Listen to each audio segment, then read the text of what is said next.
kalau lagi maulid, mereka bentang tali di masjid. Dan untuk sana bentang tali. Digantungi uang. Ya, digantungi uang. Paling belakang 1.000, depan titik 2.000, depan lagi 5.000. Paling depan sini 100.000. Merah-merah, Masya Allah. Jadi begitu mahalun dia, Sallallahu ala Muhammad, semua pada loncat. Semua pada loncat. Karena di depan 100.000, saya harus mundur 3 langkah. Demi keselamatan dan keamanan jiwa masalahnya. From Badrul King RFC 27 Channel bercerminkan media bertongkatkan jempol. Subscribe, like, and share. Bapak Ibu hadirin yang berbahagia, memasuki acara selanjutnya, ceramah agama yang kami kemas dengan mau'izatul hasanah, yang dalam hal ini akan disampaikan langsung oleh Fadhil Syekh Al-Habib Hamid bin Habib Qadri Al-Idrus dari Simpang 4. Kepada beliau waktu dan tempat kami persilakan.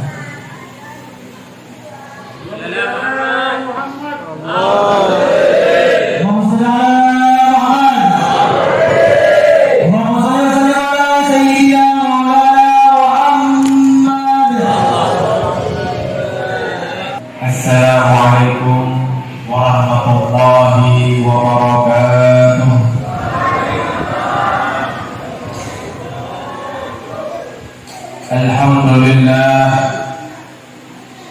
Alhamdulillahilladzi hadana bi'abdihi al-mukhtar man da'ana ilayhi bil-idni wa qad nadana laqaika ya man dallana wa hadana.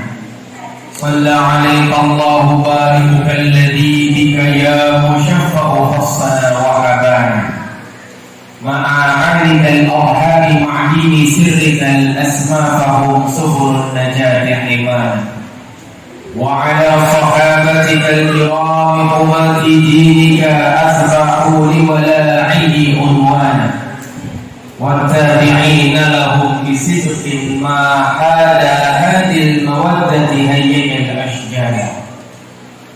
اللهم صل وسلم وبارك وكرم وعظم بقدر عظمة ذاتك العلية في كل وقت وحين أبدا عدد ما علمت وزنة ما علمت وملء ما علمت على سيدنا ومولانا وعلى آل سيدنا ومولانا محمد صاحب التاج والمعراج والبراق والعلم ودافع البلاء والوباء والمرض والعلم جسمه مطهر معطر منور ما اسمه مكتوب مرفوع موضوع على اللغو والكلام شمس الضحى بدر الدجى نور الهدى مثله الظلام أبي القاسم سيد الكونين وشافع الثقالين سيد الأعراب والآجام نبي الحرمين محبوب عند المشركين والمغربين يا أيها المشتاقون لنور جماله صلوا عليه وسلموا تسليما اللهم صل وسلم وبارك عليه وعلى آله. الحمد لله.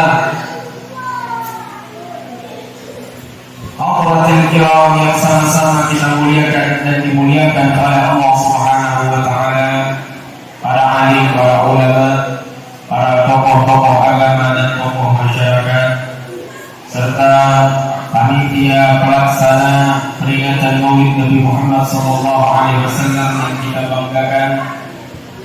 Jamaah hadirin wal hadirat, yarhamni wa yarhamkumullah jami'an. Alhamdulillah. Mohon maaf sebelum saya lanjutkan, saya mohon dengan kerendahan hati agar bapak-bapak yang ada di lingkungan masjid jangan merokok dulu. Mohon maaf sekalian, mohon maaf. Saya tidak ada masalah dengan rokok. Cuma kalau sampai di sana merokok, saya lagi ceramah, kesian Pak. Saya juga jadi asem saya merokok. Ya. Jadi ceramahnya nanti nggak fokus. Dia pasal rokok ujung-ujung. Ya, jadi mohon maaf sekali lagi dengan kerendahan hati. Mari kita luangkan waktu kita untuk bersungguh-sungguh menghadirkan hati kita zahir dan batin untuk memperingati Maulid Nabi Muhammad sallallahu alaihi wasallam. Mohon maaf sekali. Alhamdulillah. Mari kita memuji dan bersyukur kehadirat Allah Subhanahu wa taala yang telah memberikan kepada kita anugerah yang indah dalam kehidupan kita, yang tidak pernah terputus dengan tiada pernah henti-hentinya memberikan nikmat-nikmat yang besar dalam kehidupan kita, sehingga malam ini kita dikumpulkan oleh Allah Subhanahu wa taala di dalam masjid yang dimuliakan oleh Allah, dalam kesempatan yang dimuliakan oleh Allah Subhanahu wa taala untuk memperingati kelahiran manusia termulia, Nabi yang paling mulia, yaitu baginda Nabi Muhammad sallallahu alaihi wasallam. Ini adalah nikmat yang agung, ini adalah nikmat yang besar. Demi Allah, kita duduk di masjid ini pada malam hari ini. Ini adalah ketentuan Allah Subhanahu wa taala yang telah Allah tentukan jauh sebelum Allah menciptakan kita. Kita telah dipilih oleh Allah Subhanahu wa taala untuk duduk berhadir pada malam ini di tengah keramaian orang-orang yang sedang sibuk dengan urusan dunianya, ada yang sedang sibuk dengan pekerjaannya, ada yang sibuk dengan permainan-permainannya, ada yang sibuk dengan tontonan-tontonannya. Tapi kita ditakdirkan oleh Allah Subhanahu wa taala untuk duduk berhadir memperingati peringatan Maulid Nabi Muhammad sallallahu alaihi wasallam. Tahukah kita bahwa orang yang gembira hatinya memperingati menyambut kelahiran Nabi Muhammad sallallahu alaihi wasallam, maka Allah Subhanahu wa taala akan haramkan dirinya dari api neraka. Jadi bukan main orang yang merayakan Maulid Nabi, orang yang merayakan kelahiran Nabi Muhammad sallallahu alaihi wasallam, di dalam hatinya ada kegembiraan, maka orang ini dijaga oleh Allah Subhanahu wa taala dari azab neraka. Ini luar biasa. Kita melakukan kebaikan-kebaikan yang lain belum tentu bisa memberikan keselamatan kepada diri kita dari api neraka. Tapi dengan gembira atas kelahiran Nabi Muhammad, maka Allah Subhanahu wa taala akan membebaskan kita dari azab neraka. Amin ya rabbal alamin. Kenapa? Karena bergembira menyambut kelahiran Nabi Muhammad itu adalah perintah dari Allah Subhanahu wa taala. Dalilnya jelas dalam Al-Qur'an. Allah Subhanahu wa taala berfirman, "Qul bi fadlillahi wa bi rahmatihi fabidzalika falyafrahu huwa khairun mimma yajma'un." Allah berfirman, "Qul bi fadlillah." Katakan dengan karunia Allah, wa bi rahmatihi, dan rahmat dari Allah. Falyafrahu, maka bergembira. Dengan rahmat dan karunia Allah, maka bergembira. Kita diperintahkan oleh Allah untuk bergembira atas rahmat yang diberikan oleh Allah, atas karunia yang diberikan oleh Allah Subhanahu wa taala. Kita disuruh gembira ketika diberikan rezeki anak kita lahir. Gembira tidak? Yang lagi nganggur tiba-tiba dapat kerjaan, gembira tidak? Gembira. Kenapa? Ini karunia, ini rahmat dari Allah. Maka kita diperintahkan bergembira. Cara bergembiranya bagaimana? Ya bergembira. Tunjukkan senyum kita, tunjukkan kebahagiaan kita. Coba, saya mau lihat bapak-bapak ini senyum-senyum Pak. Coba Pak, senyum Pak. Masya Allah. Bu, coba senyum Bu. Saya mau lihat senyumnya Bu. Masya Allah, semua cantik-cantik, ganteng-ganteng. Insya Allah penghuni surga semuanya. Ini senyum-senyumnya para penghuni surga. Yang gak mau senyum, kita doain pendek umur. Nah, senyum-senyum Allahumma shalli ala Muhammad. Kalau dengan kelahiran anak kita diperintahkan untuk bergembira. Kalau dengan rahmat dan karunia Allah dengan sisi duniawi kita diperintahkan untuk bergembira, maka bagaimana kira-kira dengan kelahiran Nabi Muhammad SAW? Tentu ini adalah alasan terbesar, alasan yang paling tepat untuk kita bersama-sama bergembira dengan hadirnya Nabi Muhammad SAW. Kenapa? Karena karunia dan rahmat Allah yang paling besar. Ya? Kalau kita ditanya, apa karunia Allah, apa rahmat Allah yang paling besar? Kira-kira apa, Pak? Hah? Rahmat Allah yang paling besar yang Allah kasih ke kita kira-kira apa? Apa? Iman dan Islam. Ya, itu rahmat yang besar. Tapi ketahuilah, kita tidak akan pernah mengenal iman dan Islam jika Nabi Muhammad SAW tidak didohirkan oleh Allah Subhanahu wa Ta'ala. Maka nikmat yang paling agung, nikmat yang paling besar adalah lahirnya baginda Nabi Muhammad SAW. Ini alasan kita bergembira. Tunjukkan kegembiraan kita. Tunjukkan kegembiraan kita. Masya Allah. Kalau biasanya Habib mengisi maulid di mana-mana, itu Habib selalu mengajak orang untuk bergembira. Gembira, karena kita diperintahkan untuk gembira. Allah kasih perintah yang mudah buat kita, kita disuruh gembira. Biasanya itu kalau di daerah Pagatan, yang sukunya mayoritas orang Buddhis, itu dia punya cara sendiri melihat maulid tadi. Ya, syiarnya berbeda-beda. Banjar beda, Jawa beda, Bugis beda, Sunda beda, Madura beda, semuanya beda. Apapun boleh dilakukan untuk Nabi Muhammad SAW. Kalau di Pagatan, Pak, Bu, itu mereka bikin bambu yang ada benderanya di dalam telur. Pernah lihat? Ya, kayak orang biasa kalau katakan Quran begitu. Ya, ada bambunya, ada telurnya, ada benderanya. Itu kalau di Pagatan, akan sering ceramah di sana. Satu keluarga bawa satu peti. Peti itu isinya batang pisang. Baru ditajukin itu, kadang 50, kadang 80, kadang 100 telur. Masya Allah. Sampai saking banyaknya yang bawa telur semuanya dibalik di dalam masjid. Habis ceramah di sini orangnya di luar. Yang diceramahin telur semua. Saya mikir kadang-kadang di telur diceramahin bisa lepas gak ya? Ya Allah, begini orang tidak ada, saking banyaknya telur, akhirnya orangnya di luar, telurnya di dalam. Masya Allah, syiarnya pulang dari maulid semua bawa bendera, gembira semuanya. Masya Allah. Beda lagi kalau di daerah hulu sungai sana, daerah hulu sungai itu kalau lagi maulid mereka bentang tali di masjid. Dan ujung sana bentang tali-tali.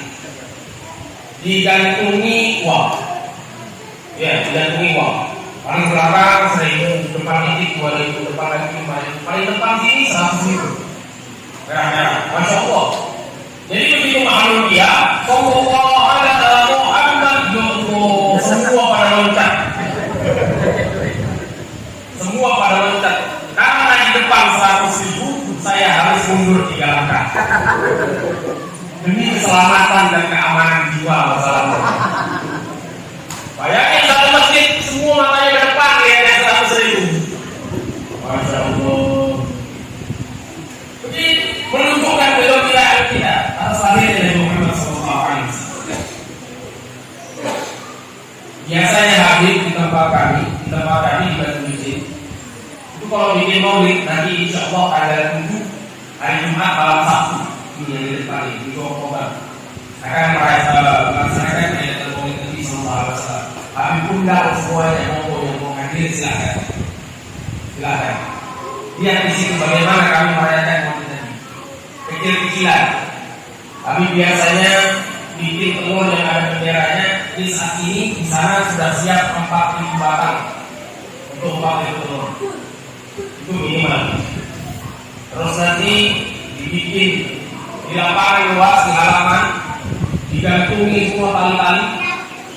Di situ ada baskom, ada gelas, ada botol minum, ada minyak wangi, ada siwak, macam-macam. Apa yang digantung di situ?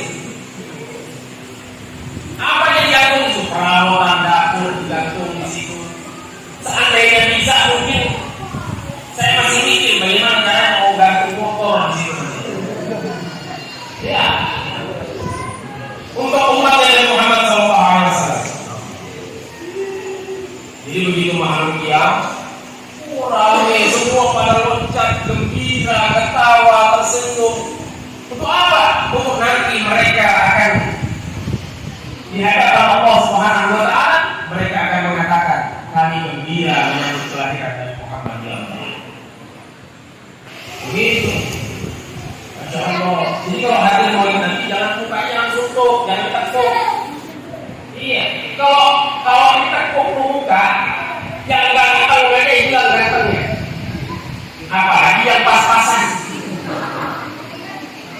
Tapi kalau orang senyum, yang pas-pasan pun akan mengeluarkan cahaya keindahan dari wajahnya. Kita tunjukkan dengan gembira. Kok harus gembira? Kenapa? Karena kalau gembira, tadi sudah dijelaskan, dijamin oleh Allah terlepas dari azab neraka. Ada contohnya? Ada contohnya. Ada seorang yang seumur hidupnya memusuhi Nabi Muhammad SAW. Seumur hidup memusuhi Nabi Muhammad, tapi dia pernah gembira sekali ketika Nabi Muhammad SAW dilahirkan. Siapa dia? Dia adalah pamannya Nabi Muhammad. Namanya Abu Lahab. Dia dilaknat oleh Allah dalam Al-Quran. Tabat yada Abi Lahab. Celaka Abu Lahab. Tapi Abu Lahab ini Pak, dia pernah bergembira atas lahirnya Nabi Muhammad. Ketika itu datang budaknya. Memberikan kabar kepadanya. Budaknya datang, kasih kata, wahai tuanku Abu Lahab, keponakanmu telah lahir laki-laki dan diberi nama Muhammad. Budak ini namanya Suwaibah. Bacarat Suwaibah sayyidaha Aba Lahab apa qabakan.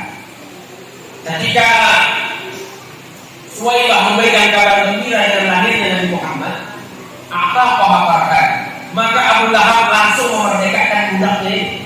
Kenapa? Karena dia gembira. Jadi benarkah keponakanku lahir laki-laki? Benar wahai Abu Lahab. Jika begitu, mulai hari ini engkau aku merdekakan dari perbudakan. Oh, ini Abu Lahab. Dia cuma sekali gembira dengan lahirnya Nabi Muhammad. Sisa hidupnya semua dia gunakan untuk memusuhi dan berusaha untuk mencelakai Nabi Muhammad SAW.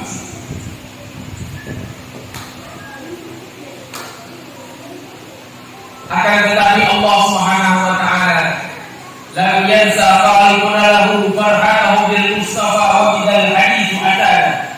Allah tidak pernah melupakan kegembiraan Abu Lahab ini sehingga sampailah sebuah hadis kepada kita. Apa hadisnya? Annal ajaba mukhaffafun fi kulli isnaini liman bi fa'li farhatihi liman wafat. Sesungguhnya adabnya Abu Lahab itu diringankan oleh Allah pada setiap malam Senin dan hari Senin. Kenapa? Karena dia pernah gembira atas lahiran Nabi Muhammad SAW. Sehingga setiap hari Senin Nabi lahirnya hari Senin subuh. Dia gembira dengan lahirnya Nabi Muhammad, maka setiap hari Senin, setiap malam Senin, adabnya Abu Lahab diringankan oleh Allah Subhanahu wa taala. Jadi Abu Lahab itu sedang disiksa di adab dalam neraka. Tapi kan dia pernah gembira, dia dapat remisi tiap hari Senin atau malam Senin. Kata ulama mengatakan, keluar air dari ibu jarinya Abu Lahab. Jadi dari situ dia bisa minum. Dia minum, adabnya diringankan oleh Allah. Bayangkan, hada ma'al kufri fa kaifa bi farhatin minni fu'ali insana di mana? Ini yang Allah berikan kepada orang kafir yang gembira dengan kelahiran Nabi Muhammad. Kira-kira bagaimana apa yang akan Allah berikan kepada orang-orang beruntung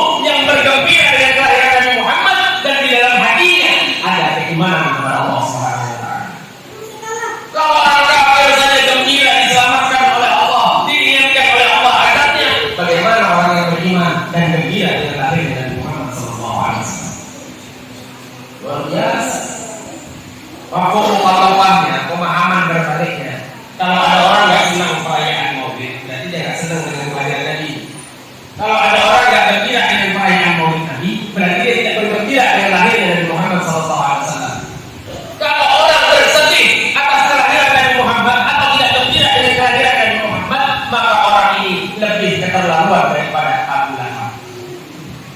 Betul tidak? Itu. Untuk memperingati memuliakan Nabi Sallallahu Alaihi Wasallam tidak ada yang disebut bid'ah. Perintahnya ada dalam Al-Quran. Qul bi fadlillah wa bi rahmatihi fa bidzalika falyafrahu. Katakan dengan karunia dan nikmat Allah. Bergembiralah dengan karunia dan nikmat itu. Tidak ada demi Allah, tidak ada sebab bergembira yang lebih besar melebihi daripada baginda Nabi Muhammad Sallallahu Alaihi Wasallam. Jadi dari ini jelas. Dan kita jelas tahu bahwa Nabi Muhammad ini nikmat Allah yang paling besar untuk kita. Maka dengan nikmat itu, fa'amma bi ni'mati rabbika fahadits. Maka dengan nikmat dan karunia yang diberikan Tuhanmu, sampaikan, tunjukkan, perlihatkan kepada orang banyak. Masya Allah. Saya dengar tadi panitia bilang bisik-bisik saya, alhamdulillah di perayaan Maulid potong sapi. Alhamdulillah. Alhamdulillah, harus begitu.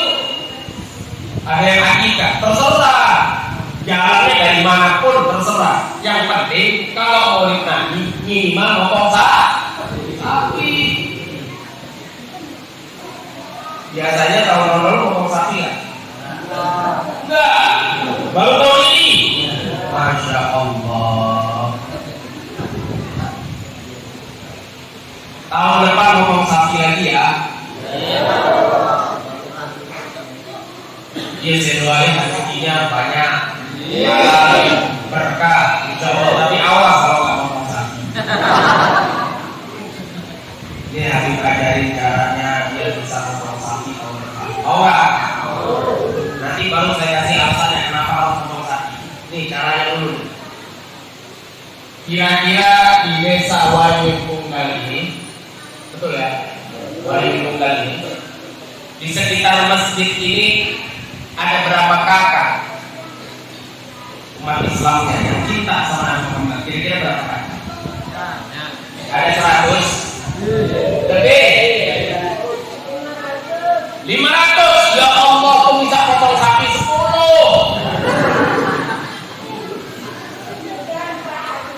Betul loh, gak bercanda ini. Saya mau bilang ambillah 100 yang benar-benar cinta sama Nabi Muhammad. Ambil 100 orang aja yang benar-benar cinta sama Nabi Muhammad. Minta ketersediaannya. Kamu benar cinta gak sama Nabi? Ya benar cinta. Yuk, ayo kita nabung buat beli sapi tahun depan. Mau gak? Caranya gampang. Kumpulin 100 daripada kepala keluarga itu. Kasih mereka kardus. Kasih mereka kardus dibungkus dengan kertas kado, plastik atau apa terserah. Kasihkan. Nih, kalau kamu cinta sama Nabi Muhammad, saya pesan tolong diisi setiap hari 1.000 rupiah. Kamu banyak-banyak 1.000 rupiah setiap hari. 1.000 rupiah itu nilainya sekarang tidak lebih dari setengah batang rokok. Beneran? Ya kalau yang di sekolah kan sekarang 33.000, 35.000 kan gitu. Jadi kalau 1.000 rupiah insya Allah ringan nggak? 100 kakak dikalikan 1.000 rupiah per hari. Satu kakak akan mengumpulkan 365.000 rupiah setiap tahun. Dalam setahun 365.000. Kalau dikalikan 100 kakak maka akan terkumpul uang 36.500. Cukup nggak buat beli sapi? Berarti ini bukan perkara mampu tidak mampu. Ini hanya perkara mau tidak mampu. Kira-kira mau tidak? Laksanakan insya Allah. Kalau potong sapi, insya Allah akan hadir. Walaupun bukan sebagai penceramah, yang ceramah diundang siapa terserah. Kasih tahu kami mau dipotong sapi. Insya Allah asal itu kerja ada di batu biji kami hadir. Serius. Asal potong sapi. Kok harus potong sapi? Ini menunjukkan kegembiraan dan kecintaan kita kepada Nabi Muhammad. Karena temanya ini minta agar merealisasikan perjuangan dalam menegakkan ma'ruf nahi munkar harus direalisasikan. Bukan hanya wacana. Ya.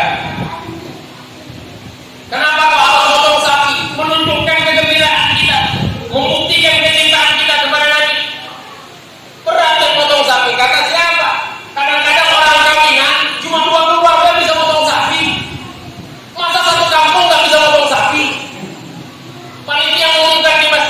tanggal 2 Oktober, insya Allah kita akan melaksanakan Maulid Nabi. Bagi warga masyarakat sekitar diharapkan untuk membawa nasi bungkus. Datanglah dia bawa nasi bungkus. Datang nanti sampai ke depan sini nasi bungkus. Dibuka mati, oh isinya telur rebus. Belah dua ini. Gak apa-apa, gak masalah. Yang penting ikhlas. Tapi masa berdiri kita memuliakan Nabi. Tiap hari asal rokoknya betul. Tiap hari bayar kredit di koperasi mampu. Urusan memuliakan Nabi Muhammad. Telur belah dua. Apa gak malu mengaku sebagai umat Nabi? Apa gak malu mengangkat kepala di hadapan Nabi nanti, ya Rasulullah berikan syafaat kepada saya ya Rasulullah. Nanti ditanya sama Nabi, kamu siapa? Saya umatmu ya Rasulullah. Tinggal di mana? Paling tunggal ya Rasulullah. Di sana tiap tahun maulidan dirayakan nggak? Dirayakan ya Rasulullah. Panitia sudah mau ngasih bungkus. Iya ya Rasulullah. Lauknya apa? Rebus tahu. Ya Allah. Tapi kalau potong sapi panitia potong sapi, dapat sapi dagingnya 100 kilo. Dapat sapi dagingnya 100 kilo. Bagi ini nama masyarakat yang mau bawa nasi bungkus buat Maulid Nabi besok, ambil dagingnya ke sini. Satu rumah kasih setengah kilo. Buat bikin 5-10 bungkus nasi bungkus. Ya, nanti dia bawa semua, nanti di hadapan Rasulullah. Gimana Maulidnya ya? Maulidnya ya Rasulullah. Terus gimana? Potong sapi ya Rasulullah. Oh, hakim. Ini urusannya kita. Kalau untuk diri kita pribadi, kita berani habis-habisan. Mau ngawinkan anak, potong sapi. Nangkep wayang. Ya. Atau enggak udah lumpingan. Atau enggak dangdutan. Betul? Habis berapa duit? Berkah tidak? Saya tidak bilang budaya tidak membawa berkah, tapi terkadang yang mengiringinya menjatuhkan keberkahan. Dangdutan, dangdut gak masalah, saya gak ada urusan. Kamu gak ada urusan dengan pribadi orang gak ada. Cuma kadang-kadang yang hadir dangdutan, dia sambil makan kaki baju dulu. Dia jogetnya tambah asoy. Kan begitu. Dangdutannya gak masalah. Gak masalah, tapi kadang-kadang yang datang suka ngicipin minuman dulu baru datang ke restoran. Hal-hal yang seperti ini yang merusak orang. Ini kalau untuk Nabi Muhammad datang panitia, assalamualaikum, waalaikumsalam, kita mau ngadain maulid, ini kita lagi ngadain list buat maulid Nabi. Oh iya sebentar, masuk ya, dibuka lemarinya. Oh baru habis timbang karet, baru habis jual sawit, baru habis panen sarang burung, dalam lemari masih berserakan kuah-kuah. Banyak banget. Iya. Dipikir itu mau ngambil yang banyak, tahunya yang uang kecil. Ya Allah, gak begini. Kalau orang kita sama Nabi Muhammad tidak seperti ini. Kalau orang kita sama Nabi Muhammad, apa kata Rasulullah? Tidak sempurna iman seseorang. Tidak sempurna iman seseorang jika dia mencintai sesuatu melebihi dari cintanya kepadaku. Kita ngaku beriman. Kalau ditanya cinta nggak sama Nabi, coba, oh Pak, cinta nggak sama Nabi Muhammad? Cinta nggak? Buktinya mana? Buktinya mana? Masa Allah lah dua? Buktikan kalau cinta sama Nabi Muhammad. Bagaimana cara membuktikan kita cinta kepada Nabi Muhammad? Caranya banyak. Salah satunya ngomong sapi waktu boleh. Iya, itu salah satunya. Karena ini perlu perjuangan dan kesungguhan. Biasanya saya kalau ceramah, saya kasih pesan. Kalau tahun depan maulid Nabi nggak ngomong sapi, jangan pernah coba-coba undang saya lagi, saya nggak akan datang. Ya, kalau ngomong sapi walaupun nggak diundang ceramah, asal saya tahu kabar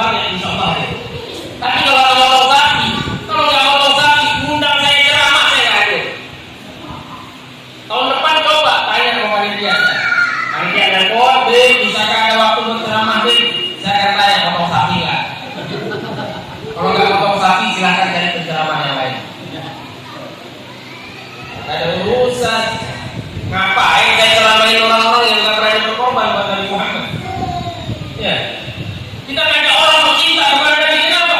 Kecintaan kepada Rasulullah ini adalah satu-satunya harapan kita untuk masuk ke dalam surga Allah Subhanahu wa taala. Tidak ada yang lain. Orang walaupun sholat puasa haji dia tiap tahun, kalau tidak ada cinta dalam hatinya kepada Nabi Muhammad, masuk neraka. Tidak ada jalan menuju surga. Tidak ada jalan. Tapi orang kalau hatinya cinta kepada Nabi Muhammad, kalau hatinya cinta kepada Nabi Muhammad, walaupun hari ini dia masih sebagai orang yang jelek akhlaknya, walaupun hari ini dia masih sebagai orang yang kurang ibadahnya, walaupun hari ini dia masih orang yang gambar maksiatnya, asalkan ada cintanya di dalam hatinya kepada Nabi Muhammad SAW, maka Nabi Muhammad akan berikan syafaat kepada orang ini. Hidayah Allah akan mendaratkan kepada orang ini.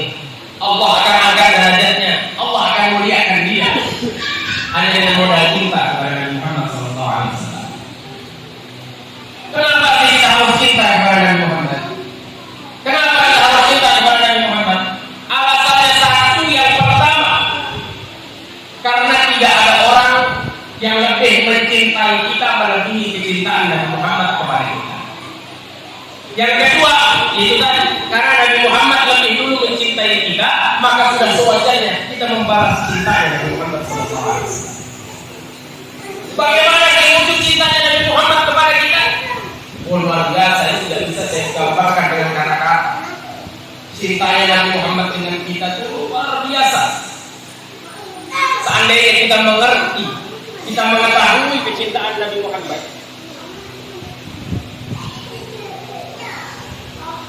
baterainya teriak kita tolong. Allahumma shalli ala Muhammad. Baterai saya makan sampai habis.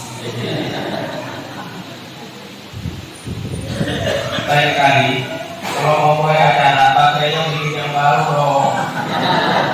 Oh Nabi baterainya bekerja dulu kan ya Allah. Ya Allah. Saya bercanda kok bercanda, tapi serius. Allahumma shalli ala Muhammad. Karena Nabi Muhammad sudah lebih dulu cinta kepada kita. Sudah sewajarnya kita membalas cintanya Nabi Muhammad. Bagaimana wujud cintanya Rasulullah kepada kita? Tidak bisa kita bayangkan. Tidak ada cinta yang lebih besar melebihi cintanya Rasulullah kepada umatnya. Tidak ada. Masya Allah, pokoknya cintanya Rasulullah sama kita. Rasulullah dikasih Allah sifat Raufur Rahim. Kasih sayangnya bertumpah-tumpah, melimpah ruah.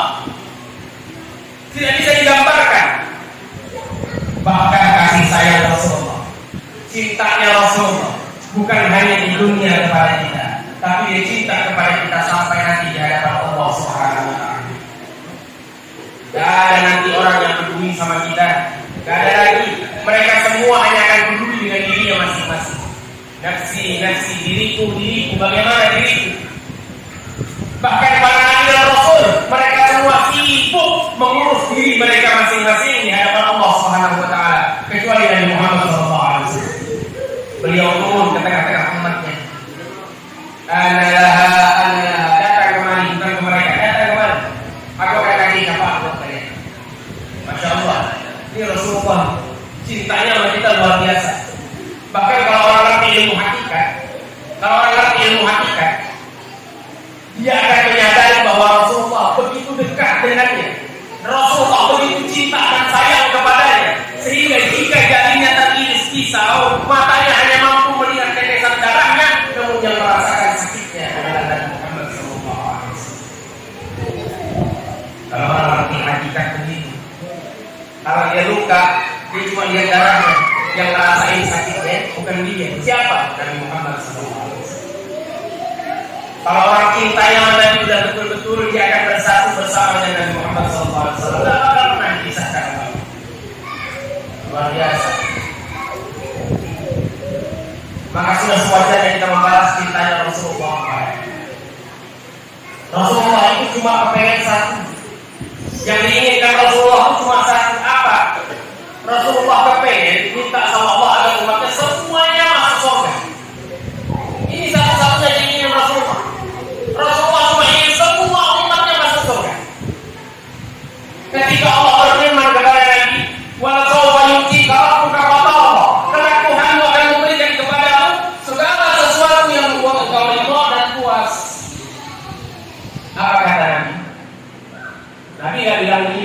ya Allah, puas, saya ridho ya Allah.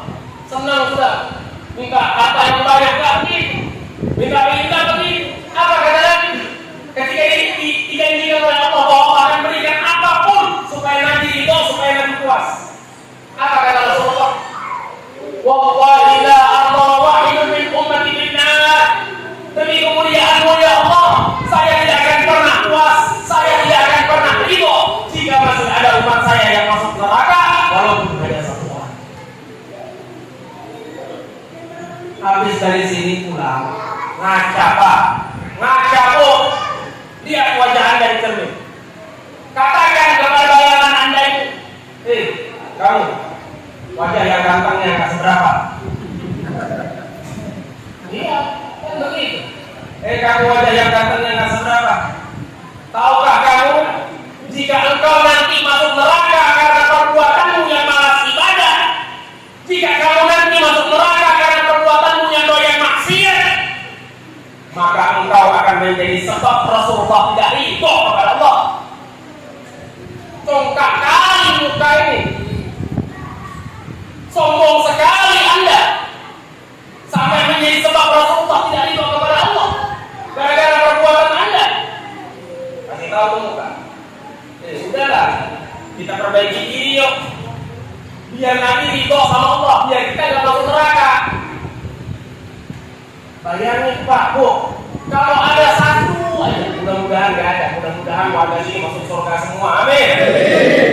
Kalau ada satu aja yang gak masuk surga, berarti masuk neraka. Maka Rasulullah tidak ridho kepada Allah. Rasulullah akan sujud di hadapan Allah. Ada apa lagi wahai Muhammad? Satu lagi ya Allah, ada umat saya orang wali tunggal, masih ketinggalan di bawah. Ya Allah, ampuni dosanya. Gak bisa, dosanya banyak. Kalau gitu aku tidak akan angkat kepalaku ya Allah, kata Rasulullah. Nabi tidak akan pernah mengangkat kepalanya sebelum umat diampuni oleh Allah Subhanahu wa Ta'ala. Allah begitu sayang kepada Nabi Muhammad.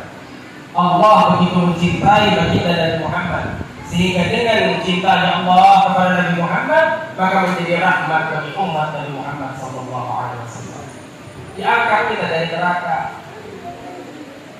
Karena Nabi Muhammad sallallahu alaihi wasallam tidak akan pernah berhenti berjuang. Perjuangan ini nampak bukan hanya di akhirat, nanti di dunia sudah jelas perjuangan Nabi. Bagaimana perjuangan Rasulullah? Udah setengah jam. Saya ada kontrak sama panitia bilang orang-orang yang tunggal itu nggak biasa kalau malam. Betul Pak ya? Bagaimana mau disudahi sekarang? Lagi. Saya kasih waktu berapa lama lagi kira-kira? 1 jam lagi. Kuat dulu di situ nunggu saya ceramah 4 jam. Janji ya ketiduran. Masih kuat nunggu saya ceramah 1 jam? Nah, sekarang gantian tanya, saya masih kuat nggak berdiri 1 jam lagi? Jangan egois. Saya udah 3 hari nggak tidur. Ya Allah, keliling untuk menyaksikan umat-umat Nabi yang cinta kepada Rasulullah SAW.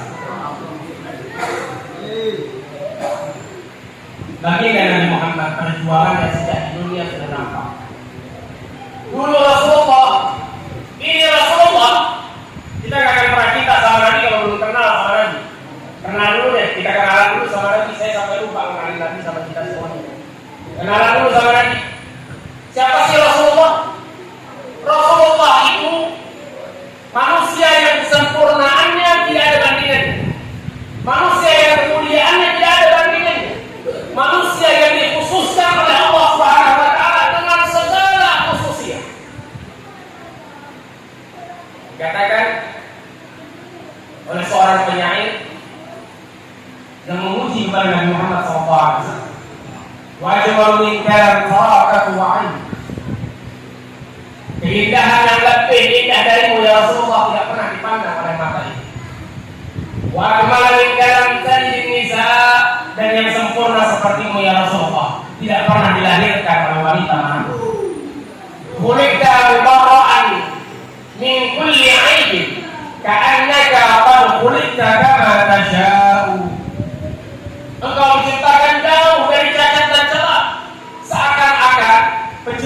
Rasulullah itu seakan-akan dia menciptakan dirinya sendiri. Bayangin, sempurna fisiknya Rasulullah. Istilah kata, gara-gara kalimatnya istilah kata, ya kan? Ente kata-kata. Rasulullah itu seakan disuruh memilih. Wahai Muhammad, kau mau hidung yang bagaimana? Kau mau mata yang bagaimana? Kau mau alis yang bagaimana? Sehingga Nabi Muhammad itu diciptakan dengan sempurna, tanpa cacat dan celah. Ka'annaka berkulit kama tasya'u. Seakan-akan kau diciptakan sebagaimana yang kau kehendaki. Coba, sempurna gak kira-kira? Coba kalau kita disuruh ini, pasti kepengen hidung yang mandor, kan begitu? Kulit yang putih kemerah-merahan, Masya Allah. Gigi yang rata putih rapi, pengennya begitu. Gak tahu dapetnya amburadul. Ya kenapa? Karena kita gak bisa milih. Gak bisa milih. Hidung ya sedapatnya. Kalau kasih maju, alhamdulillah. Kalau maju ke dalam, ya syukurillah. Mau apa lagi? Gak bisa milih kita. Beda sama Nabi. Sehingga Nabi itu sempurna. Digambarkan di dalam kitab-kitab yang menggambarkan keindahan Nabi Muhammad. Rasulullah itu rambutnya ikat, tidak lurus dan tidak terlalu putih, ikat, bergelombang. Rambutnya hitam pekat, gelap warna rambut Nabi Sallallahu Alaihi Wasallam. Kulitnya kemerah-merahan, sebagaimana kulitnya orang-orang Arab pada umumnya. Bukan putih pucat seperti orang-orang Eropa, tidak. Mulutnya Nabi Sallallahu Alaihi Wasallam bibirnya tipis, giginya putih, rapi dan rata. Ketika Nabi tersenyum seakan-akan ada cahaya yang keluar dari mulutnya. Masya Allah, luar biasa. Gak ada yang melebihi Nabi Muhammad. Tinggi badannya Rasulullah, tinggi badannya Rasulullah ideal, dan tinggi badannya Rasulullah fleksibel, menyesuaikan dengan siapa beliau berjalan. Kalau beliau berjalan dengan orang yang tinggi, beliau tidak akan kelihatan lebih rendah. Dan kalau beliau berjalan dengan orang yang pendek, beliau tidak akan kelihatan jauh lebih tinggi. Tidak akan kelihatan terlalu tinggi, tidak terlalu nampak perbedaannya. Masya Allah. Dan Rasulullah kalau jalannya cepat seperti orang yang menuruni bukit.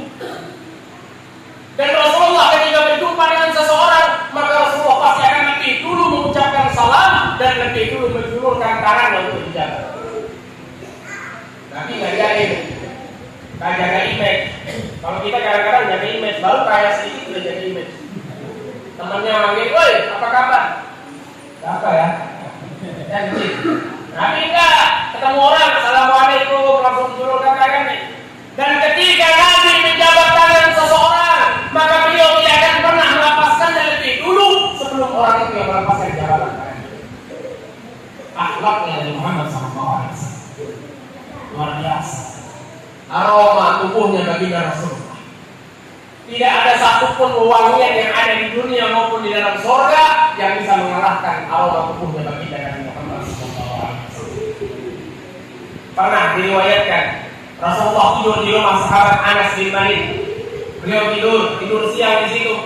Gak ada AC, gak ada kipas angin. Tidur panas, musim panas hingga Nabi berkeringat dan keringatnya menetes. Ibunya Sayyidina Anas mengambil mangkuk untuk menampung keringatnya Rasulullah SAW. Ditanya sama dia. Nabi bangun dilihat, apaan ini? Keringat engkau ya Rasulullah. Buat apa keringat ibu mulir? Kata Nabi. Dia bilang apa? Di rumah ini ya Rasulullah, kami punya minyak wangi tapi tidak terlalu wangi. Jadi sekalian minta izin, saya mau campurkan minyak wangi itu dengan keringat Anda ya Rasulullah, agar menjadi lebih wangi. Wah, saudara, ini Rasulullah nih. Coba ntar di rumahmu kalau bapaknya tidur keringatnya ditampung. Lumayan buat nyari ikan di sungai. Tinggal ditumpah, yuk ikan pada mabuk semua. Masya Allah. Ini sekaligus menjelaskan kepada orang-orang yang mengatakan Rasulullah itu sama manusia biasa seperti kita. Bahlul, kayak gini ulangnya. Nabi gak pernah sama sama kita. Keringat Nabi wangi, keringat lu asam. Iya. Wajah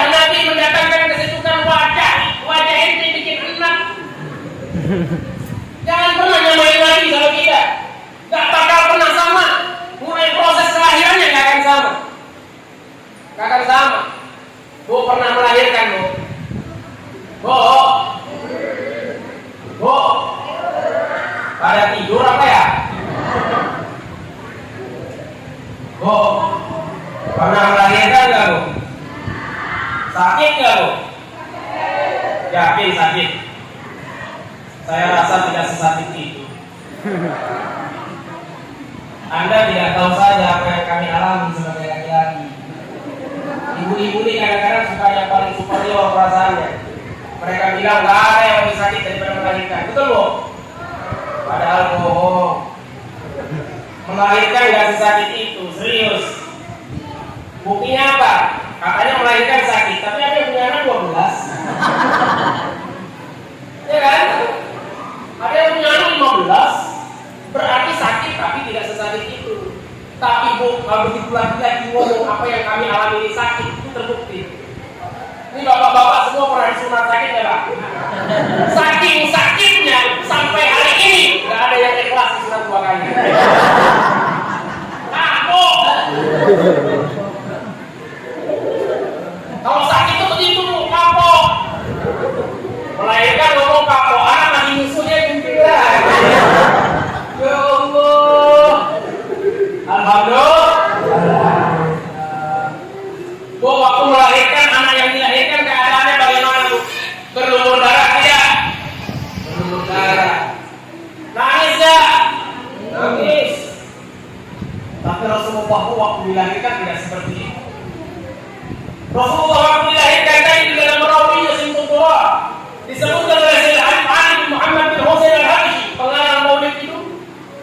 Di dalam rawi Wahid Al-Baraza, saya pesan buat yang ngamalkan maulid Habsyi, ibu-ibu ataupun bapak-bapak. Ini bukan pamer, ini tahadus bin nikmah namanya, menyampaikan nikmat Allah.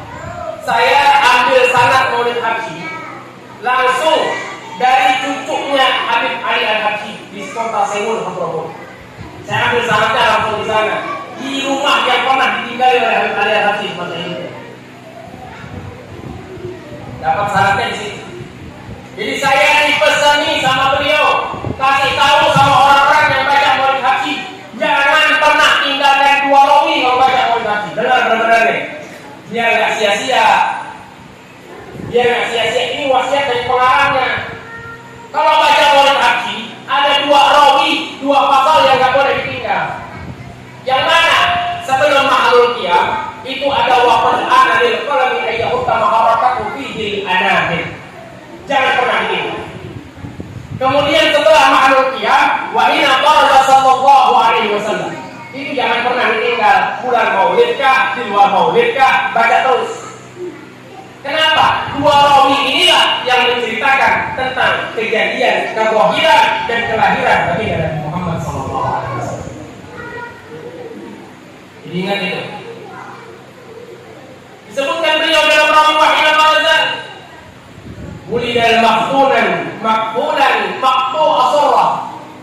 Nanti itu ketika dilahirkan makfunan sudah disunat, makfulan matanya sudah bercelak, makfu asarrah usarnya sudah terpotong bersih. Masih ada yang berani ngomong Nabi sama seperti kita manusia biasa. Ente lahir berdarah-darah, Nabi Muhammad lahir sudah dikitak, matanya bercelak, usarnya sudah terpotong. Iya, Sayyidah Aminah tidak merasakan sakit sedikit pun sebagaimana sakit yang dirasakan oleh orang-orang yang melahirkan. Tidak merasa sakit dia. Dan keistimewaan Nabi Muhammad di tahun itu, di tahun kelahiran Nabi Muhammad, tidak seorang pun anak laki-laki dilahirkan di tahun itu di seluruh dunia. Tahun itu semua anak yang lahir perempuan semuanya, kecuali Nabi Muhammad SAW. Menunjukkan keagungan, menunjukkan kemuliaan, menunjukkan khususnya yang diberikan oleh Allah Subhanahu wa Ta'ala. Masya Allah. Jadi jangan pernah bilang bahwa Nabi Muhammad itu sama kayak kita, jangan. Lahirnya sudah istimewa, lahirnya sudah istimewa. Kalau Habib bilang sih Nabi Muhammad itu sebenarnya nggak dilahirkan. Iya. Cuma skenario nya dibikin seakan-akan dilahirkan. Iya.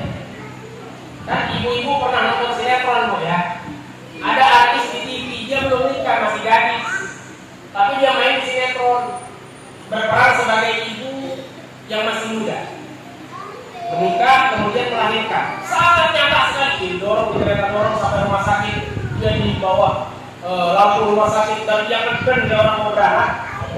Tiba-tiba anaknya keluar sampai ibu-ibu, alhamdulillah selamat. Karena cuma lihat di TV. Padahal aslinya ini perempuan masih gadis, tapi di TV dia udah melahirkan. Dan ini skenario yang bikin manusia loh, Bu. Manusia loh, Pak. Kira-kira bagaimana kalau yang bikin skenario-nya Allah? Makanya di dalam rawi Fahina Qurban itu disebutkan Fahawal bitaufiqillahi sayyidatu Maryam wa sayyidatu Asya wa ma'ahuma minal huril ain. Dihadirkan dengan karunia Allah, dengan pertolongan Allah ketika Nabi Muhammad lahir, dihadirkan Sayyidah Maryam ibunya Nabi Isa dan Sayyidatuna Asya istri Fir'aun yang beriman kepada Allah Subhanahu wa taala. Wa ma'ahuma minal huril ain, dan bersama-sama mereka ada bidadari surga. Ngapain sih mereka turun dari langit, turun dari surga ngapain? Kalau saya bilang sih bawahin. Baginya Nabi SAW diletakkan di pangkuan Sayyidatuna Aminah, seakan-akan beliau yang melahirkan. Insya Allah luar biasa, ini istimewa. Kalau nggak paham dengan apa yang saya ceritakan, monggo datang ke rumah, saya ajarin ilmunya, insya Allah. Jangan ngerti bahwa Rasulullah itu tidak dilahirkan, tapi Rasulullah itu dilahirkan oleh Allah Subhanahu wa taala. Kenapa? Rasulullah itu awwalan makhlukin mawadatil alam. Beliau itu makhluk yang pertama diciptakan Allah sebelum Allah ciptakan alam semesta. Kalau beliau dilahirkan, berarti ibu-ibunya diciptakan. Dan Rasulullah makhluk pertama yang diciptakan oleh Allah, maka beliau tidak dilahirkan, tapi dilahirkan oleh Allah Subhanahu wa taala. Iya. Nabi Muhammad itu beliau bersabda, "Kuntu awalan nabiyyin fi khalqi wa akhirahum fil ba'ts." Aku ini nabi yang pertama diciptakan, tapi terakhir diutus. Jelas tak? Nabi yang pertama diutus. Tapi diutus nabi yang pertama diciptakan, namun terakhir diutus sebelumnya. Satu lagi ada yang menyatakan, ketika sahabat Jabir bin Abdullah bertanya kepada Rasulullah, datang bertanya, "Ya Rasulullah, bi abi wa ummi akhbirni an awwal syai'in khalaqahu Allah qabla al-ajl." Demi ayah dan ibuku, beritahu kepadaku apa yang pertama diciptakan oleh Allah sebelum Allah ciptakan alam semesta. Maka Nabi menjawab, "Inna Allah khalaqa qabla al-ajl Nabi Muhammad sallallahu alaihi wasallam."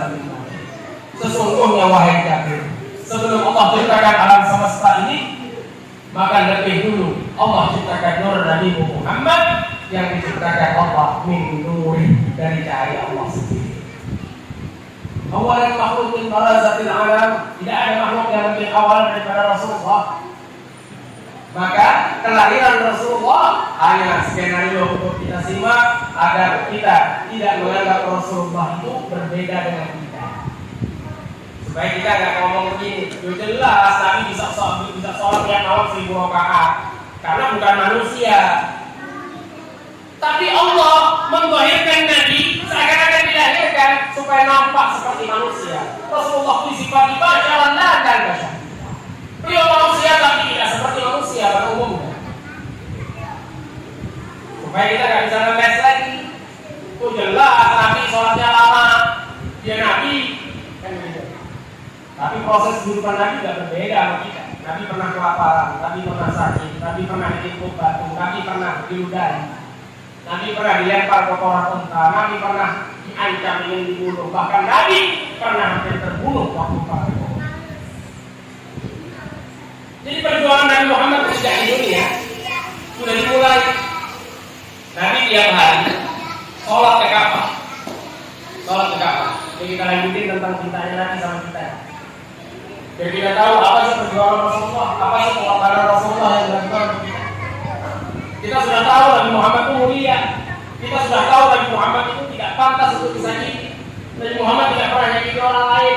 Nabi Muhammad tidak pernah mengecewakan perasaan siapa. Dan beliau dimuliakan oleh Allah yang kedudukan yang paling tinggi. Tapi ketahuilah, demi kita, demi umatnya, Nabi Muhammad itu tiap hari dari rumah datang ke Ka'bah, sholat di situ. Di dekat Ka'bah itu ada sebuah bukit namanya Jabal Qubais. Setiap hari ada seorang yang berdiri di atas bukit itu. Dulu di zaman Nabi, di situ pasar. Dekat Ka'bah itu pasar. Kalau tahu yang baru-baru umroh atau pernah umroh, sekarang kalau keluar dari Tower Zamzam, dari Hotel Hilton itu, begitu keluar dari pintunya, maka akan nampak vilanya raja di sebelah kanan. Depan kita masih Haram. Kanan dikit begitu serok, di situ istananya raja. Itulah yang disebut Jabal Qubais. Di situ tempat. Dulu di situ pasar.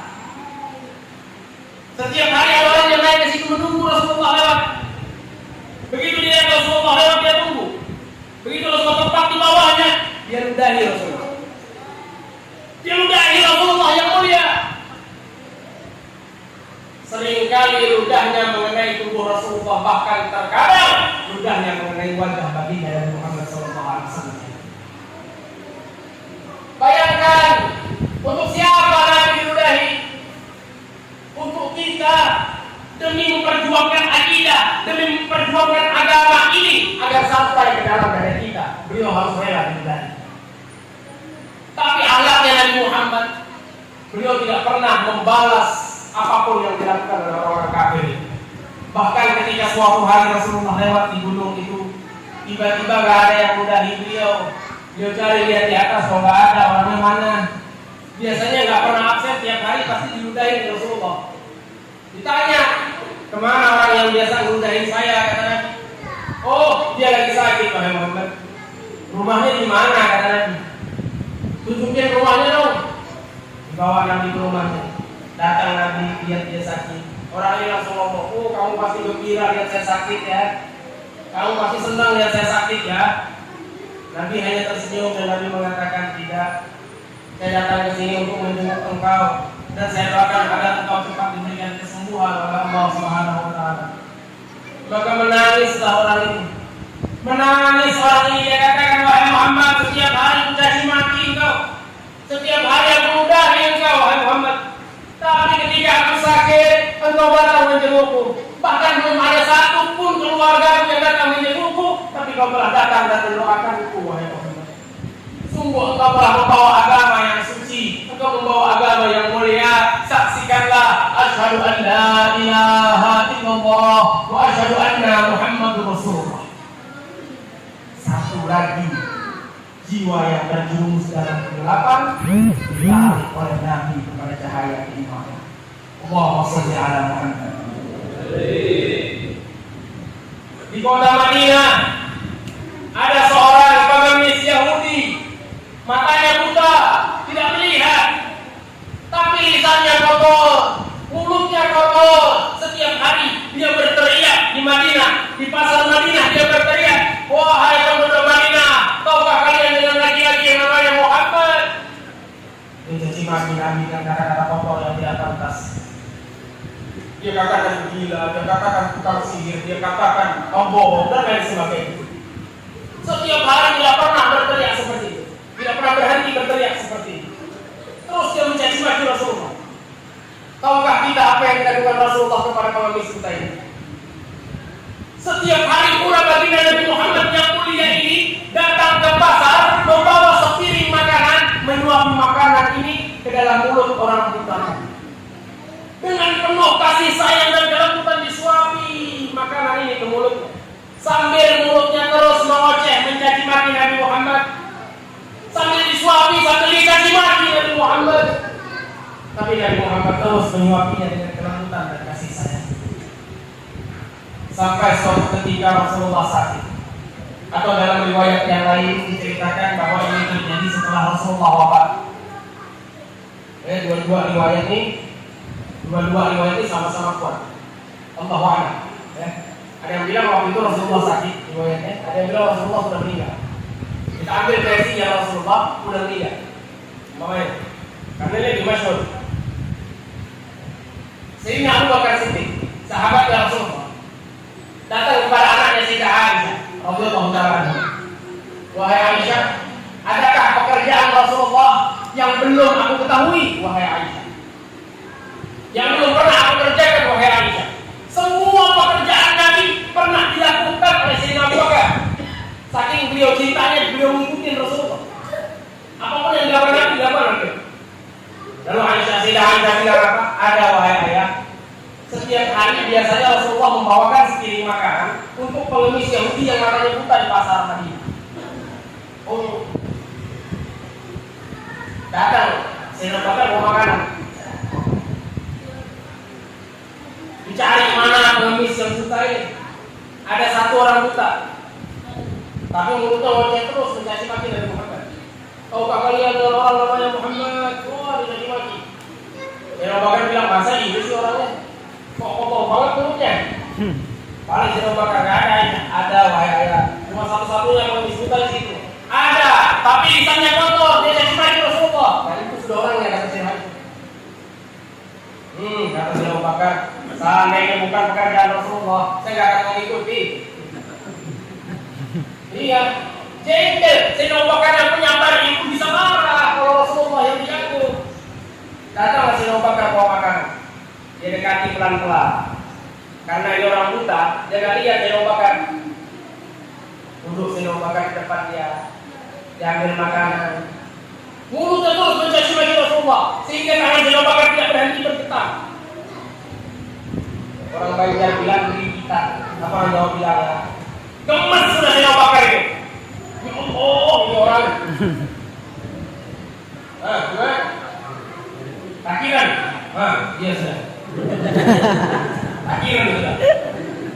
Iya, padahal saya dulu mondok di Probolinggo. Di lingkungan saya orang-orang Madura. Semua seakan-akan ketika di pondok itu seakan-akan saya ada di Madura. Saya tanya, Pak, sampai orang Madura? Bukan, orang Jawa. Kok ngomongnya Madura? Yang gini sudah katanya. Disebut orang Madura gak mau, tapi ngomongnya Madura terus. Saya tanya terus, Madura bukan Pak, Madura bukan Pak. Marah Pak, kayak bentak punya ini. Aduh, mau pukul memang Pak. Aduh. Ya Allah, Allahumma shalli ala Muhammad. Sayyidina Bakar menyuapi makanan ke mulut orang buta. Begitu makanan menyentuh mulutnya orang buta ini langsung menepis tangan Sayyidina Bakar. Dia bilang, kau siapa? Beraninya engkau menyentuh mulutku? Beraninya engkau ingin memasukkan makanan ke dalam mulutku? Apakah kau tidak tahu bahwa aku memiliki seorang teman? Aku memiliki seorang sahabat yang setiap hari datang kemari menyuapiku. Dari jauh tercium bau harum tubuhnya. Dia datang kepadaku, menyapaku dengan lembut, menyuapiku dengan penuh kasih sayang. Tidak seperti engkau kasar. Sayyidina Abu Bakar langsung tertunduk dan menangis. Beliau katakan kepada pengemis ini, tahukah engkau siapa temanmu itu? Tahukah engkau siapa yang kau sebut sahabat itu? Tahukah engkau siapa yang menyuapimu setiap hari? Tahukah engkau siapa yang dari jauh tercium bau harum tubuhnya? Siapa yang menyuapimu dengan penuh perebutan dan kasih sayang itu? Dialah Muhammad Rasulullah yang setiap hari kau caci maki. Dialah Muhammad Rasulullah yang kau sebut gila. Dialah baginda dari Muhammad Rasulullah yang setiap hari kau tidak pernah berhenti mencaci makinya, tidak pernah berhenti menghinanya, tapi dia terus datang kepadamu menyuapimu makanan dengan kelembutan dan kasih sayang, seakan-akan engkau adalah ayahnya sendiri. Maka menangislah pengemis ini, menangislah dengan penuh penyesalan dengan suara yang ini. Dia katakan, ya Allah, kenapa kau ciptakan aku dalam keadaan buta sehingga aku tidak bisa memandang agungnya wajah Nabi Muhammad, ya Allah. Saksikanlah, asyhadu an la ilaha illallah wa asyhadu anna Muhammad Rasulullah. Pengemis ini pun beriman kepada Allah Subhanahu wa taala dengan akhlak dan kemuliaan. Kita bisa bayangkan untuk siapa Nabi dicaci, untuk siapa Nabi dimaki, untuk siapa Nabi harus dilempar dengan batu, harus diludahi. Nabi akan tetap menjadi seorang Nabi yang mulia. Beliau akan tetap menjadi seorang Rasul yang dimuliakan Allah.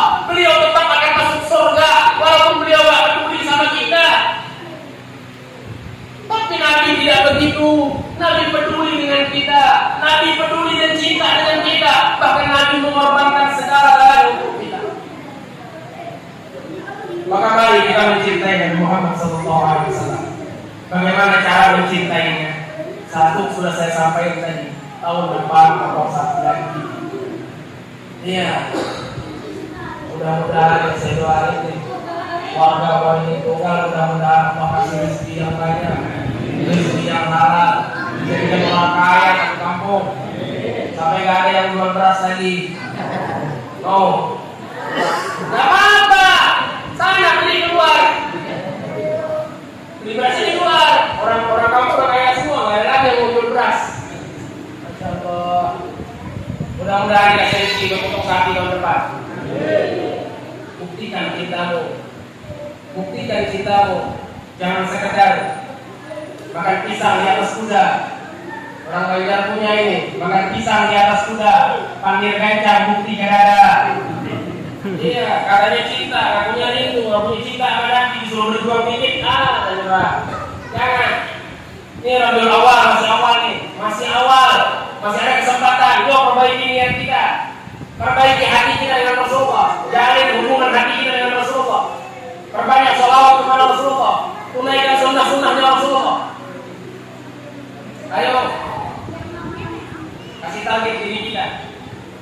Ya Allah, saya niat dalam bulan Rabiul Awal, saya akan baca sholawat 300.000 dalam 1 bulan. Sebelum habis Rabiul Awal, saya sudah baca selesai 300.000 sholawat. Wah, berat nih. Kita banyak kerjaan, nggak bisa baca sholawat 10.000 sehari. 300.000 sebulan berarti 10.000 sehari. Sebenarnya kalau dilakoni nggak susah, semua mudah. Ya, kami ajarin biar bisa baca sholawat 300.000. Bagaimana caranya? Ambil sholawat yang pendek saja. Sholawat yang paling pendek disebut dengan sholawat Jibril. Lafaznya sallallahu alaihi Muhammad. Itu paling pendek sholawat. Sallallahu alaihi Muhammad, sallallahu alaihi Muhammad, sallallahu alaihi Muhammad. Kalau sallallahu alaihi Muhammad ini bisa dibaca 2 kali dalam 1 detik, berarti untuk mendapatkan 1000 sholawat hanya membutuhkan waktu 8,5 menit. Sallallahu alaihi Muhammad, sallallahu alaihi Muhammad, sallallahu alaihi Muhammad, sallallahu alaihi Muhammad, sallallahu alaihi Muhammad, sallallahu alaihi Muhammad, sallallahu alaihi Muhammad. 1000 kali 8,5 menit. Ya. Berarti 10.000 kali 85 menit. 85 menit dibagikan sholat 5 waktu, kurang lebih 17 menit setengah. Jadi selesai sholat, duduk, baca sholawat 15 menit, 17 menit. 5 waktu sholat dapat 10.000. 1 bulan dapat 300.000. Buktikan kalau cinta, jangan sekedar ngomong cinta. Tahu nggak? Ada orang-orang yang kurang kerjaan, bikin riset, bikin penelitian. Mereka menghasilkan penelitian yang mengatakan bahwa setiap laki-laki yang normal hidupnya, maksudnya normal hidupnya ini dia bekerja, bertemu dengan orang lain, bukan yang tinggal di tengah hutan, enggak. Dia bekerja, bicara dengan orang lain, punya anak istri, punya kerabat, punya tetangga. Maka orang ini akan mengeluarkan kata-kata dari mulutnya sebanyak 10 sampai 12.000 kata setiap hari. Sadar nggak kita ngomong sebanyak itu? Coba sadari berapa banyak bohong di dalamnya. Iya. Berapa banyak fitnah di dalamnya. Berapa banyak gibah di dalamnya. Ganti deh, dikurangin, jadiin sholawat. Ini belum seberapa, 10 sampai 12.000 kata itu untuk laki-laki. Anda akan terkejut kalau dikasih tahu hasil riset untuk perempuan. Perempuan, lagi-lagi menurut orang-orang yang kurang kerjaan, yang meriset ini, meneliti ini, kan kurang kerjaan itu namanya. Kata-kata orang begitu. Mereka bilang perempuan itu minimal 2 kali lebih banyak daripada kata-kata yang dikeluarkan dari mulutnya laki-laki. Mantap memang ibu-ibu ini. Orator semua. Kalau sudah orasi, selesai. Bapak yang suka mancing sudah selesai. Mancing terus. Bapak ini mau berangkat mancing, mau pancing, umpan dah siap, bekal dah siap, mau mancing. Bu, berangkat ya bu. Ibunya tinggal ngomong, mancing terus. Ini bapak langkahnya lanjut gak nih? Lanjut gak nih? Bahaya ibu. Tapi Pak, ibu-ibu kalau suka ngomel, Bapak harus bersyukur Pak. Artinya kalau istri Bapak suka ngomel, silakan, berarti istri Bapak normal. Ya, perempuan kalau nggak gerutu, kalau nggak ngomel 2-3 hari aja, gila dia. Gila dia Pak, nggak bisa. Perempuan itu kalau nggak ngomel nangis, betul Bu? Iya. Kadang mukanya ditutup bantal sambil nangis teriak-teriak. Iya, nggak ngomel dia, tapi nangis. Cuma itu pilihannya. Jadi kita Pak, kalau punya istri suka ngomel, udahlah jangan disaut, jangan dilawan, jangan dibantah, dengerin aja. Iya, itu sudah fitrahnya perempuan, nggak bisa dihilangin, nggak bisa.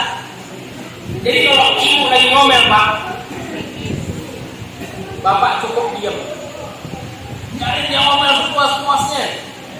Kalau perlu Bapak ambil headset dengerin ceramah Ustaz Abdul Somad. Ibu-ibu nih Pak, saya kasih tahu ya. Ibu-ibu tuh kalau sudah ngomel, dia nggak peduli ada yang dengar atau nggak peduli. Yang penting ngomel ya. Bener Bu? Iya.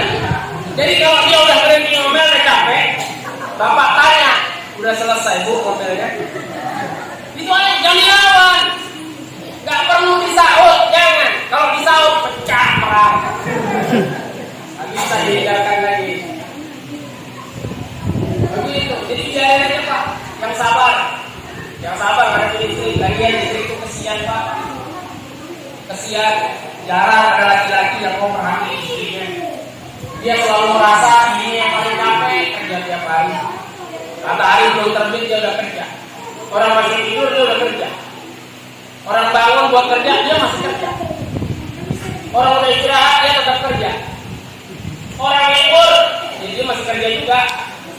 Ya, jadi dia merasa ini yang paling capek bekerja. Capek saya. Kamu tidak paham. Bukan disiapin kopi suami pulang ke rumah, disenyumin, malah mukanya cemberut begitu. Gak tahu apa suami capek. Kan saya begitu, betul Bu? Betul Bu? Ya Allah, jangan gitu Pak, jangan gitu Pak. Sampai tahu kan? Kita ini sebagai laki-laki mestinya tahu perempuan itu diberikan Allah kekuatan 7 kali lipat daripada laki-laki. Jangan bilang perempuan lemah. Perempuan Allah kasih kekuatan 7 kali lipat dibanding laki-laki. Mau bukti? Gak ada obat kuat buat perempuan, obat kuat buat laki-laki. Mau laki-laki ngadepin perempuan. Itu satu bukti yang tak terbantahkan bahwa laki-laki itu lemah. Betul ya? Tapi bukan ke situ larinya, arahnya bukan ke situ. Ya. Begini Pak, kita ini sebagai laki-laki, kalau ibu kerja, bikin kandang ayam di rumah, ambil kayu, potong kayu, pukul kayu, masang atap, bikin kandang. Kita nggak akan bisa kerjain hal yang lain kalau nggak selesai ke kandang, bener nggak? Bener nggak? Karena laki-laki otaknya terbatas, nggak sama kayak perempuan. Serius ini. Coba lihat perempuan Pak, pagi-pagi dia sudah bangun, jalan pelan-pelan biar suaminya nggak bangun, kesian suaminya capek. Itu Bu ya. Nyalain air, nyalain kompor, rebus air buat bikin kopi Pak. Masak nasi, ambil air masukin bakso merendam cucian. Anaknya bangun digendong, diambil. Kompor masih nyala tuh, masak nasi. Mesin cuci lagi diputer. Dia gendong anak sambil nyapu rumah. Subhanallah, tidak seorang laki-laki yang sanggup melakukan itu. Gak ada. Kalau laki-laki udah megang bangun, gak bisa suruh megang kayu. Mana yang ngomel? Gak ingat apa orang lain sibuk. Ya Allah Pak, kesian sama istri Pak. Itu istrimu bukan babumu. Istri itu diciptakan Allah dari tulang rusuk. Ada sebabnya.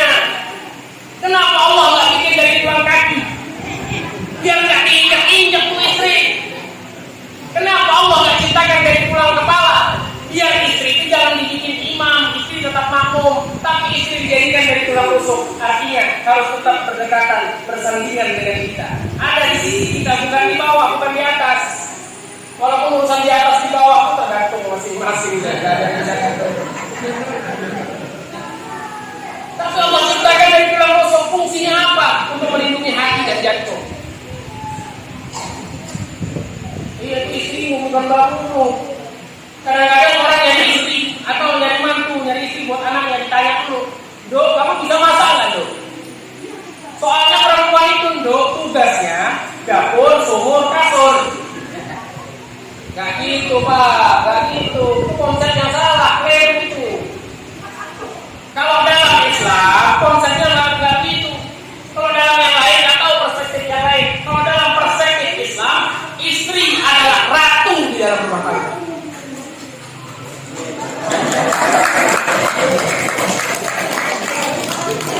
Apa yang saya sampaikan ini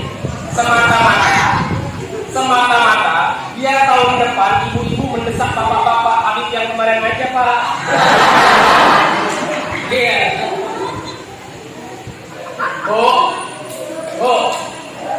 Walaupun sampai itu ratu dalam rumah tangga, jangan terlena, jangan lupa yang membuat ibu menjadi ratu karena adanya seorang raja. Jadi kalau ibu belum memperlakukan suaminya seperti raja, jangan berharap dapat perlakuan sebagai seorang ratu. Setuju, Pak? Maaf Bu ya, saya harus begini. Soalnya bapak-bapak lebih dekat sama saya. Ibu kalau nimpuk gak nyampe. Kalau bapak nimpuk kena. Jadi terpaksa harus diimbangi daripada bapak tak pulang. Oh, saudara. Perempuan itu harus kita melihat. Coba deh Pak, coba deh. Ibu biar tahu rasanya jadi bapak, bapak biar tahu rasanya jadi ibu. Tukar peran. Satu hari pun, Bu, kamu kerja cari duit. Nanti hasilnya berapa terserah, nggak tahu. Biar semua tugas rumah saya yang kerjain. Kalau ini mulai dari jam 6 pagi sampai jam 6 sore, saya yakin jam setengah 9 bapak-bapak udah nyerah semuanya. Itu paling lama loh ya, paling lama loh. Pak, bisa bayangin nggak? Ibu gendong anak usia 8 bulan, dibawa naik motor, dibawa ke pasar belanja. Pak, tuh anak usia 8 bulan minimal 12 kilo. Kalau kurus 9 kilo. Iya. Coba Pak, kita yang aku kuat gendong anak. Ngangkat kayu kuat Pak, gendong anak.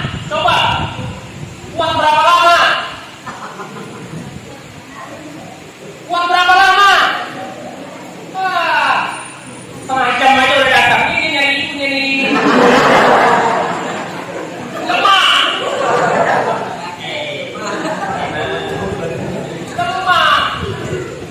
Jadi jangan sombong Pak. Hargai seorang istri yang telah bekerja keras untuk kita laki-laki. Jangankan sekelas kita Pak. Sayyidina Umar bin Khattab, tahu Sayyidina Umar? Apa yang kita tahu dari Sayyidina Umar? Kalau kita dengar nama Sayyidina Umar bin Khattab, yang terbayang dari kita keberaniannya, benar nggak? Benar nggak? Setan aja sama Sayyidina Umar takut Pak. Kalau Sayyidina Umar lewat sini, dia Sayyidina Umar lewat sini, setan cari jalan lain. Ini serius, hadis Nabi. Setan tidak pernah berpapasan dengan Umar. Kenapa? Karena Sayyidina Umar lewat satu jalan, setan mutar dari jalan lain. Tapi Sayyidina Umar yang pemberani, yang jagoan luar biasa, ketika beliau jadi khalifah, ada seorang rakyatnya, khalifah Quraisy Pak. Ini rakyat punya istri suka ngomel, suaminya diomelin terus tiap hari. Akhirnya suaminya bilang, kamu mau jadi istri durhaka apa? Ntar kamu masuk neraka. Dia bilang apa? Gak peduli. Siapa suruh kamu udah nganggur malas jelek begitu. Gaya ini cuma didramatisir. Gak begitu ngomongnya. Orang dulu walaupun ngomel sama suami tetap beretika. Iya, tetap takut sama Allah. Akhirnya suaminya bilang, saya laporin kamu sama khalifah. Dulu Pak, Bu, kalau ada dilaporin sama khalifah, istrinya di penjara. Kamu nggak boleh berani sama suamimu, nggak boleh durhaka, karena kamu durhaka kamu di penjara. Datanglah dia ke rumah Sayyidina Umar, mau laporan kalau istrinya suka ngomel. Datang ke rumah Sayyidina Umar, sampai di halaman rumahnya. Jangan dibayangin Sayyidina Umar punya rumah gede kayak istana, enggak, rumah Sayyidina Umar gubuk. Jadi dia di depan Sayyidina Umar, di depan rumah Sayyidina Umar, mau ketuk pintu. Berhenti dia. Kenapa? Dia dengar suara istrinya Sayyidina Umar lagi ngomelin Sayyidina Umar di dalam. Sayyidina Umar juga lagi ngomelin sama istrinya. Umar sama nasib rupanya. Pulanglah, balik dia nggak jadi. Tapi Sayyidina Umar udah mendengar langkah kaki istri beliau keluar. Hei, ada apa? Sini. Ada apa? Nggak apa-apa, wahai khalifah. Nggak mungkin. Nggak ada seorang rakyat datang ke rumah khalifah tanpa ada tujuannya. Nggak mungkin. Pasti ada. Kamu masih ada apa? Dengan berat hati dia bicara. Takut juga dia. Walaupun jomelin istri ini tetap Sayyidina Umar nih. Sayyidina Umar. Tadinya saya mau laporin istri saya suka ngomel. Tapi begitu saya sampai di sini, ya saya sempat dengar tadi kejadiannya. Gak tega juga saya mau laporan, rupanya senasib kita ada bilang. Tersenyum Sayyidina Umar. Apa dibilangnya Sayyidina Umar? Sudahlah. Gak ada salahnya kita bersabar atas istri kita. Bukankah dia telah melakukan pekerjaan-pekerjaan yang bukan kewajibannya dari kita? Apa maksudnya? Perempuan ini melakukan pekerjaan yang bukan kewajibannya untuk kita, untuk suaminya. Apa coba? Masak, cuci, nyetrika, melipat pakaian, cuci piring. Itu semua bukan kewajiban istri. Oh, kalau ada yang bilang istri wajib masak buat suami, dia bohong. Itu nggak benar. Kasih saya hadisnya, kasih saya dalilnya yang mengatakan seorang istri wajib memasak untuk suami. Gak ada. Seorang istri wajib nyuciin baju suami. Gak ada. Itu semua bohong, gak wajib. Jadi kalau ibu gak ngerjakan itu, ibu gak berdosa. Siap-siap Pak, besok cuci sendiri.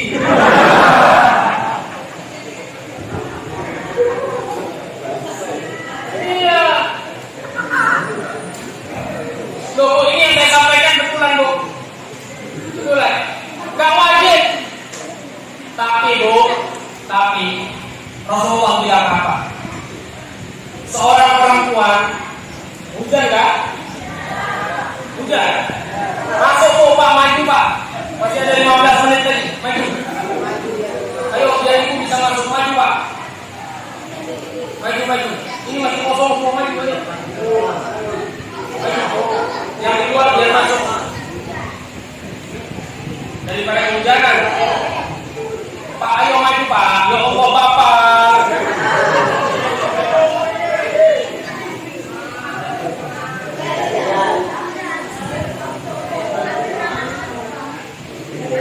Ayo Pak, maju Pak. Kasihan di kehujanan. Ayo maju. Bapak-bapak duduknya di depan. Ayo. Laki-laki soleh duduknya di depan. Kalau pagi duduk di belakang berarti laki-laki soleha. Ayo maju. Kalau kamu jadi soleha, maju. Jangan takut Pak, saya gak dikit. Allahumma sholli ala Muhammad. Oh, masak, cuci piring, melipat baju, nyetrika baju itu bukan kewajiban lo, bukan kewajiban ibu. Bapak juga perlu tahu. Jadi kalau bapak jangan begitu. Kamu sudah berdosa nggak masak buat saya. Dari mana dari ini? Gak ada cerita istri nggak masak itu berdosa, nggak ada. Gak ada Pak. Istri yang mau nyuci berdosa, nggak ada. Istri juga punya kewajiban buat ibadah Pak. Kewajibannya sama. Sholat 5 waktu, puasa berapa waktu, bayar zakat, kayak aja. Semua sama. Bapak enak disuruh sholat, wajib puasa. Bapak nggak harus cuci baju, Bapak nggak harus masak. Nggak begitu konsepnya. Konsepnya dalam rumah tangga harus bekerja sama. Tapi nggak tidur Bu ya. Tapi Rasulullah bilang, Seorang perempuan jika dia memasak untuk suaminya lalu mengharapkan ridho dari Allah, maka dia mendapatkan pahala haji yang mabrur. Coba bayangin, masak buat suami, mengharap ridho Allah, pahalanya dapat pahala haji yang mabrur. Mau nggak pahalanya, Bu? Mau nggak pahalanya? Ibu punya uang 200 juta, ikut haji plus yang plusnya 4 kali di belakang biar langsung berangkat. Berangkat haji nabungnya lama, kerjanya capek. Berangkat haji pulang, hajinya belum tentu mabrur, Bu. Belum tentu. Kalau ada riaknya, udah jatuh pahalanya.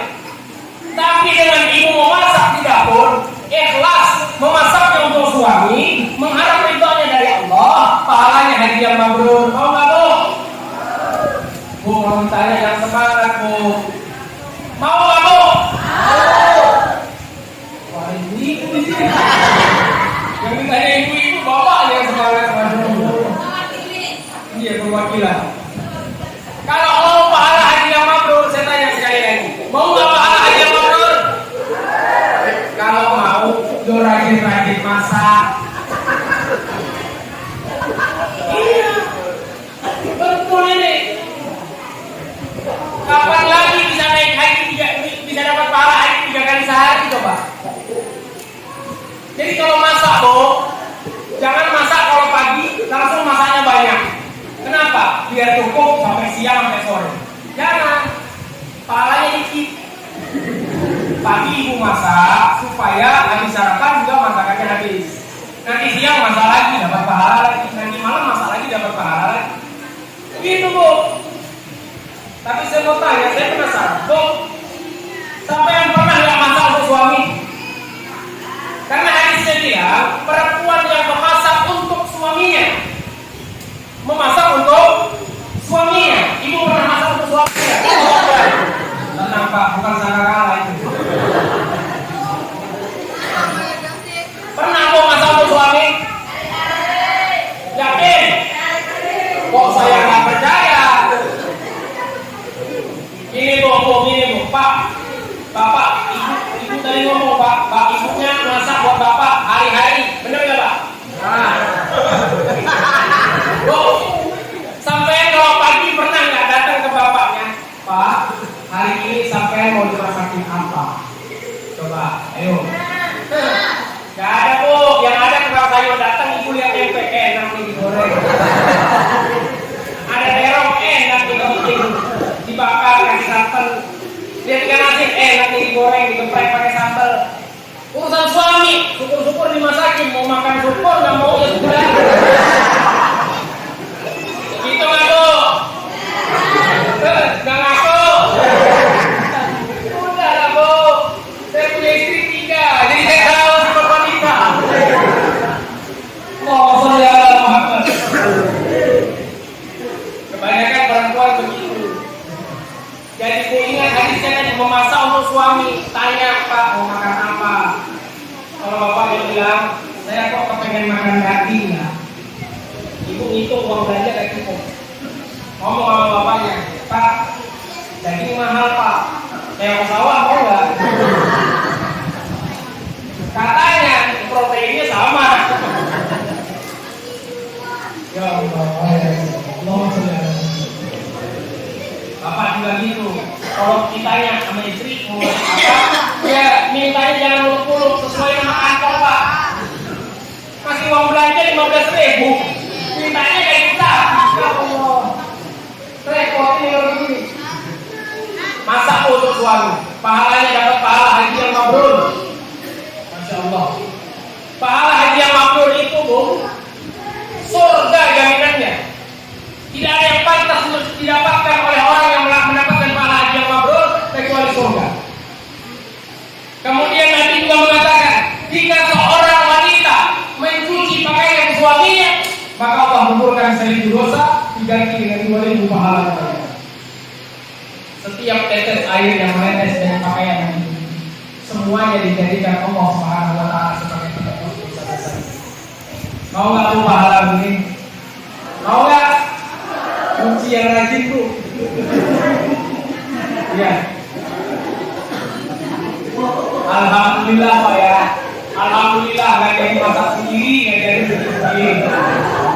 Rupanya ibu-ibunya beriman semuanya, masya Allah, sehingga tidak mau kehilangan pahala yang besar. Insya Allah, mudah-mudahan ibu-ibu wanita solehah semuanya. Doa ibu wanita solehah itu bukan main, luar biasa. Wanita solehah itu kata Rasulullah apa? Al-mar'atu solehah afdalu minal huril ain. Wanita solehah itu lebih mulia daripada bidadari. Masya Allah Pak, kalau Bapak punya istri solehah, bersyukur itu lebih baik dan lebih mulia daripada bidadari yang ada di sana. Disyukuri Pak. Iya, walaupun suka ngomel, karena Pak, istri yang suka ngomel di rumah itu bukan nggak ada manfaatnya, manfaatnya besar. Rumah apabila ada perempuan yang suka ngomel, maka rumah itu tidak akan dihuni oleh jin atau hantu.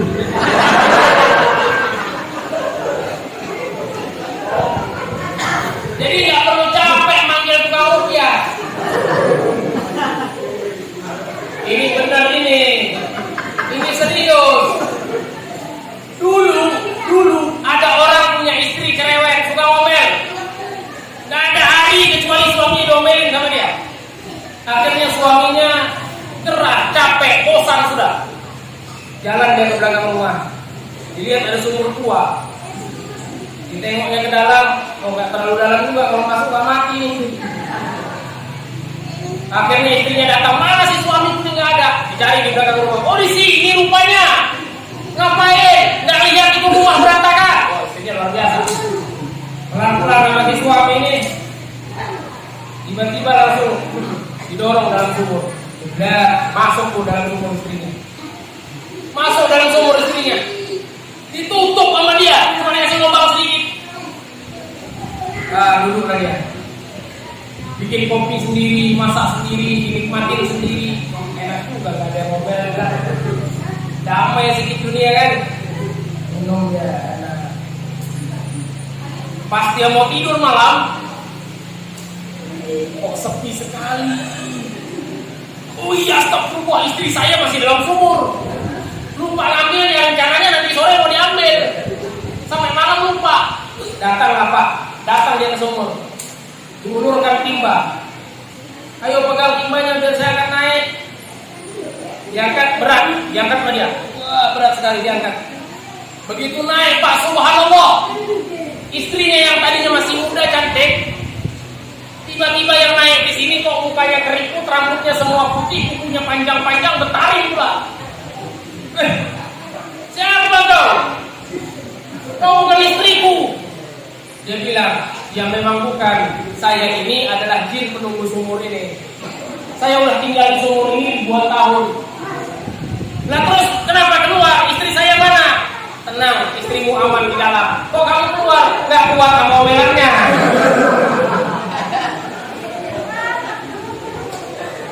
Cintanya kabur Pak. Udahlah Bu ya, jangan terlalu diomelin juga Bapak, mau kesian. Ingat Bu, setiap kali ibu mau marah sama Bapak, muka ibu dipasang yang cemberut sama Bapak. Ingat Bu, setiap di mana ada istri yang cemberut kepada suaminya, maka di luar sana bertebaran jablay yang tersenyum kepadanya. Hati-hati. Iya, suami kalau dicemberutin gitu suka keluar, di luar banyak yang senyum. Hati Bu, jangan kasih peluang buat Bapak, jangan kasih kendor, pepet terus. Jadi kita ini beruntung sekali saya umat Nabi Muhammad SAW. Tinggal kita bagaimana mencontoh Nabi Muhammad SAW. Di dalam rumah tangga Nabi Muhammad adalah contoh terbaik, contoh yang paling mulia. 3 menit tuh. Contoh yang paling mulia, yang terbaik atas keluarganya kata Nabi. Orang yang paling baik adalah orang yang terbaik perlakuannya terhadap keluarganya. Dan aku kata Rasulullah adalah orang yang paling baik perlakuanku kepada keluarga. Rasulullah itu beda Bu sama suami itu beda. Rasulullah kalau pulang ke rumah Pernah suatu ketika Rasulullah pulang dari peperangan. Di baju Rasulullah itu terlihat bahwa di tubuh Nabi ada luka sehingga baju Rasulullah berdarah. Datang Rasulullah, mendengar suara kaki kuda, Sayyidah Aisyah langsung lari keluar. Masya Allah, suamiku yang tercinta sudah pulang. Langsung disambut, dipeluk sama Nabi, sama Sayyidah Aisyah. Langsung dipeluk sama Sayyidah Aisyah. Waktu Sayyidah Aisyah meluk, badan Sayyidah Aisyah kecil, jadi pelukannya cuma sampai di pinggangnya Rasulullah. Sayyidah Aisyah terkejut karena tersentuh darahnya Nabi, basah baju Nabi, dilihat darah. Ya Rasulullah, engkau terluka ya Rasulullah. Ya kata Rasulullah. Sakitkah ya Rasulullah? Apa kata Rasulullah? Tadinya sakit, tapi setelah tersentuh olehmu sakitnya hilang. Gak kayak kita Pak, pulang kerja duduk langsung bu, kepala mumet bu, sakit banget. Apalagi habis lihat mukamu, tambah mumet. Yang urusan kaki lah pegel, yang urusan asam urat lah naik, yang apa kita Pak? Istri itu dijadikan obat biar dia gembira. Tadi loh Bu, saya capek banget kerja seharian. Begitu pulang melihat wajahmu yang tersenyum, capekku seketika hilang. Senang gak Bu kalau punya suami begini Bu? Senang, dengar Pak, senang Pak. Sayyidah Aisyah, nih cerita terakhir, habis ini berhenti deh. Sayyidah Aisyah pernah mendengar suara musik di dekat Masjid Nabawi. Lalu tanya sama Nabi, ya Rasulullah itu suara apa? Kata Nabi, itu suara genderang musik orang-orang Habasyah yang sedang merayakan hari raya mereka. Mereka di sana bermain musik dan menari-nari. Ramaikah ya Rasulullah? Seakan-akan Sayyidah Aisyah ini menunjukkan keinginan ingin melihat. Tapi Rasulullah peka, gak kayak bapak peka. Rasulullah peka. Oh, istriku mau lihat nih. Kalau kita Pak peka Pak, gak paham-paham. Kamu mau lihat? Senyum Sayyidah Aisyah. Rasulullah tahu perempuan kalau senyum berarti iya. Gak kayak kita Pak. Kamu mau lihat? Iya mau lihat. Ya udah sana nonton. Nabi nggak begitu. Diambil tangan Sayyidah Aisyah, dirangkul, dibawa. Ayo kita lihat sama-sama. Dibawa mana Nabi. Masya Allah, mesra romantis di depan orang banyak. Sayyidah Aisyah menggambarkan peristiwa ini. Apa kata beliau? Aku meletakkan daguku. Nabi meletakkan dagunya di bahuku. Dagunya Nabi diletakkan di bahunya Sayyidah Aisyah. Sampai-sampai kata Sayyidah Aisyah, pipi Nabi yang mulia bersentuhan dengan pipi. Masya Allah. Pernah begini nggak Pak? Dulu waktu baru nikah bisa, mungkin pernah, tapi dulu. Sekarang istrinya nempel di tunggu sekarang tuh lihat orang udah tua kita ini. Rasulullah kalau sama istri-istrinya makan disuapin. Bapak dulu nyuapin ibu karena disuruh tukang foto. Ayo suapin istrinya buat foto. Rasulullah sama Ummu Salamah, istri beliau yang cukup berumur, beliau masih mandi sama-sama Pak. Mandi sama-sama Bu. Mandi suami istri barengan itu sunnah Nabi. Sunnah. Dan Nabi tidak pernah berbicara jelek terhadap istrinya. Gak pernah Nabi ngomong, kamu ini kok ngomong banget. Gak pernah. Gak pernah. Nabi punya cara sendiri Pak. Bu, apa kata Nabi? Sayyidah Aisyah pernah diajak Nabi lomba lari. Lomba lari, menang Sayyidah Aisyah. Menang. Rupanya Sayyidah Aisyah lebih sehat lagi sehingga badannya agak gemukan. Maka Nabi bilang, Nabi nggak ngomong, kamu kok gemukan, nggak begitu. Perempuan itu disebut apa aja nggak apa-apa, nggak marah dia. Kalau disebut gemuk, ngamuk. Iya, padahal hobinya makan tapi nggak mau gemuk, aneh Pak. Masya Allah. Ada bakso dimakan, pentol kuah dimakan, pentol biasa dimakan juga. Luar biasa, tapi kepengen kurus. Rasulullah punya cara sendiri. Dilihat Sayyidah Aisyah gemukan, dibilang, wahai Aisyah, Yuk kita lomba lari lagi seperti tempo dulu. Lomba lari. Nabi menang. Lalu Sayyidah Aisyah bilang, dulu aku mengalahkanmu ya Rasulullah. Sekarang engkau mengalahkanku ya Rasulullah. Mungkin karena berat badanku lebih berat sekarang. Beliau sadar sendiri badannya berat. Nabi nggak ngomong. Dulu waktu kurus menang lomba lari, udah agak gemukan, kalah. Gitu Pak, kalau lihat istri gemuk ajak lomba lari tiap hari. Biar sadar, tuh pinggang udah kemana-mana. Dagunya udah habis 3. Ya Allah, sholli ala Muhammad. Perbanyak salawat kepada Nabi Muhammad. Buktikan kita kepada Nabi Muhammad. Insya Allah mudah-mudahan dengan kecintaan kita kelak di akhirat kita dikumpulkan bersama Nabi Muhammad SAW. Dia Allah Subhanahu Wa Taala. Amin ya rabbal alamin. Mungkin kiranya 1 jam setengah ini mudah-mudahan mendatangkan manfaat khusus untuk diri saya pribadi dan kita semuanya. Jadi salah dan khilaf dalam penyampaian ini saya mohon ampun, maaf yang sebesar-besarnya. Seandainya ada kata-kata yang menyinggung perasaan, yang membuat tersinggung, membuat sakit hati, saya mohon dimaafkan. Minta halal, minta ridho dunia akhirat. Insyaallah mudah-mudahan kita bertemu lagi di kesempatan yang lebih baik. Allah wa iyyakum ajma'in. Wassalamualaikum warahmatullahi wabarakatuh. From Badr Al Keem, like and share RFC 27 channel.